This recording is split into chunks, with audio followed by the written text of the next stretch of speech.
muy bien. Bueno, en el video anterior de esta pequeña serie de videos para la integral definida, pues trabajamos o ya formalmente, pues ya le dimos formalidad a toda esta teoría y ya definimos qué es la integral definida con un poco más de formalidad. Eh, Vamos ahora a seguir un poco con esto, ya que pues ya sabemos ahora que cuando hablemos de integral definida lo que estaremos, ya nos olvidamos un poco de límite y de la sumatoria, porque ahora ya hemos introducido una nueva notación que es la que vamos a seguir trabajando, y es pues la notación con esta S alargada que introdujo Leibniz, y pues que se lee tal cual, ¿no? El integral de AB de f de x, ¿no? Ya está, ya cuando esta integral o s alargada ya tiene límites de integración, pues esto ya se le conoce como integral definida, y ya vamos a trabajar con esta nueva notación. Entonces pasamos a trabajar con esta, y por otro lado pues comenzamos ya a descartar, ¿no? Esta notación pues ya pues queda un poco en el pasado, y ahora nos centramos ya con la nueva notación. Entonces lo primero que necesitamos es saber bajo qué condiciones nosotros vamos a poder encontrar una integral definida. ¿Cuándo vamos a poder hallar integral definida para una función, ¿no? Y entonces eso es un resultado muy importante. Antes de comenzar a trabajar tenemos que saber en qué condiciones vamos a poder encontrar una integral, ¿no? Y cuándo pues ni siquiera lo intentamos. Entonces este es un pequeño teorema. O sea, un teorema, para los que no lo saben, es una especie de ley matemática, un resultado matemático que tiene una demostración, y al tener una demostración pues se cumple. Siempre que se cumplan las condiciones que aquí se establecen, el resultado siempre se va a cumplir. Entonces el teorema dice así, dice que si f es una función continua, ¿no? Una función continua en un intervalo AB, y es continua, o si f tiene un número finito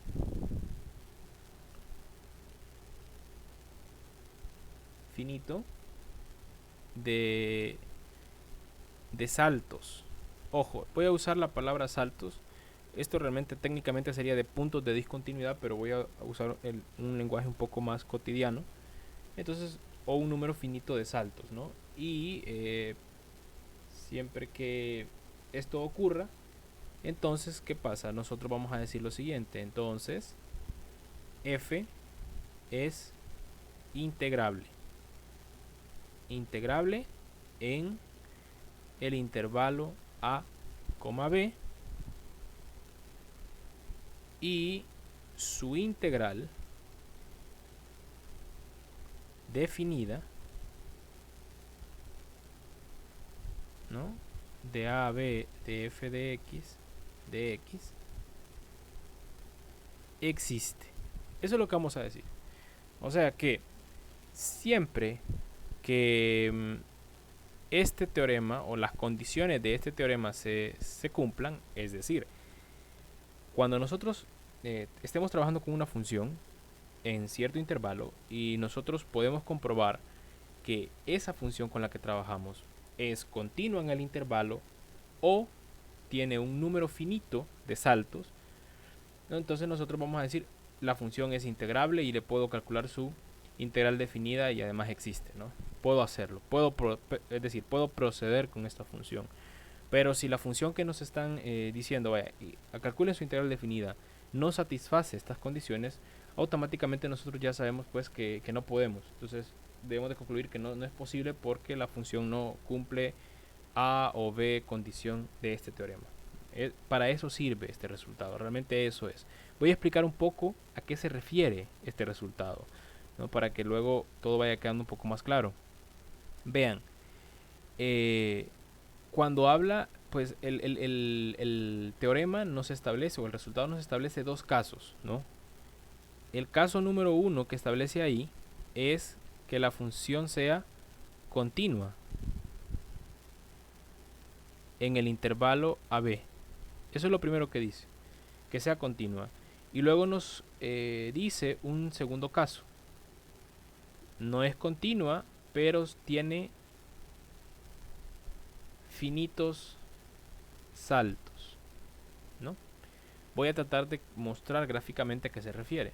El caso 1, pues nos está refiriendo, vamos a ver aquí, vamos a dibujar un plano cartesiano, nos está refiriendo a una función, a una curva cualquiera, que para un intervalo AB satisface tener una forma parecida a esta. Tal vez no en esa misma estructura, pero lo que sí va a tener es que en todo el intervalo la curva es continua, es decir, no hay ningún salto. Podemos ver que es una curva continua de puntos, infinitos puntos, y por ningún lado la curva tiene ningún salto. Entonces, cuando esto ocurre, evidentemente yo puedo definir una región y puedo calcular un área bajo la curva. Voy a sombrearla, ¿no?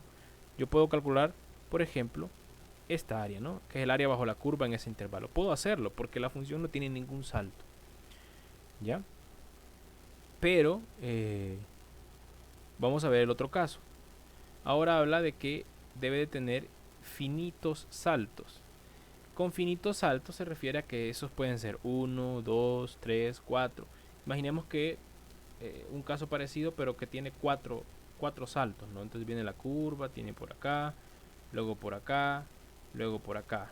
Entonces este es el intervalo en que yo quiero integrar. Este es el intervalo, perdón, AB, ¿no? Y entonces yo aquí quiero integrar. Ahora, ¿tiene infinitos saltos? Sí, porque solo tiene dos saltos. Entonces, ¿cómo quedaría definida esa área, no? Entonces, para este caso, yo definiría primero un área aquí y un área aquí. Y lo que ocurriría es lo siguiente, ¿no? Permítanme, vamos a ver. Esto no me quedó bien. Entonces, para este caso, lo que ocurriría es que pues yo puedo calcular esa región, ¿no? Yo puedo calcular porque el área bajo esa curva se divide ahora en dos partes. Evidentemente, y ya lo veremos más adelante, lo que va a pasar en el caso 2 es que mi área bajo la curva se va a poder calcular en varias integrales definidas, no en una sola, ¿no? Y eso ya lo voy a explicar un poco más adelante. Ya iremos viendo qué es lo que está ocurriendo. Pero se puede. Entonces, siempre y cuando ocurran estos dos casos, yo puedo calcular el área bajo la curva. Lo que va a pasar es que cuando yo tenga infinitos saltos, infinitos puntos donde es discontinua, pues ocurrirá que yo no puedo calcular esa área bajo la curva, ¿no?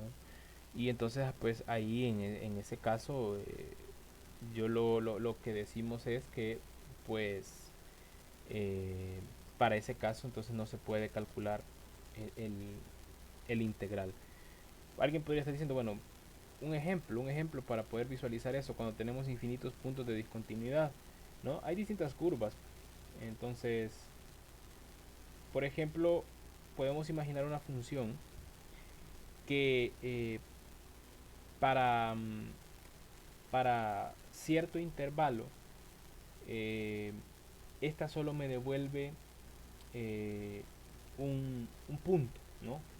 Entonces para cierto grupo de puntos me devuelve un punto y así sucesivamente. Entonces imaginemos una función que lo que va devolviendo son pequeños puntos, ¿no?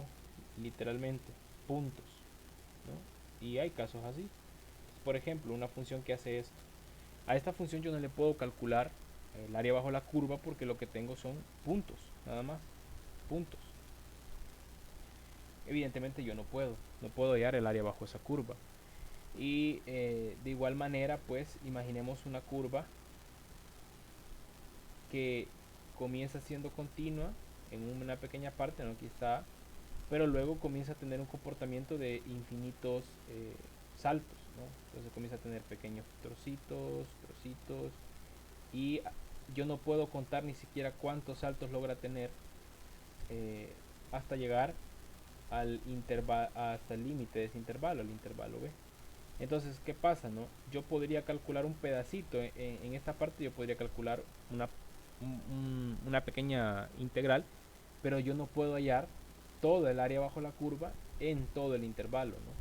Y por eso entonces yo diría que esa función no es integrable en todo el intervalo a b, sino solamente en una parte. Pero como al final me interesa a mí saber si es integrable en todo el intervalo, yo digo no lo es, y entonces yo no puedo hallar esa integral eh, definida ahí, yo no puedo hacerlo. Entonces hay muchísimos más casos, se pueden buscar casos bien particulares para poder entender cuál es la importancia de estas dos condiciones, pero lo vamos a dejar hasta acá. Yo creo que ya con esto pues ya tenemos bastante de la parte teórica, y en el siguiente video voy a definir las propiedades de esta nueva notación, porque tiene propiedades. ¿Qué propiedades tiene la integral definida? Es decir, esa s alargada, que son, les adelanto un poco, las mismas propiedades que ya definimos en la integral indefinida, ¿no? Ya trabajamos métodos, ya trabajamos propiedades. Van a ver que son las mismas propiedades que ya venimos trabajando, pero ahora con la integral definida. Así que eso lo vemos en el siguiente video.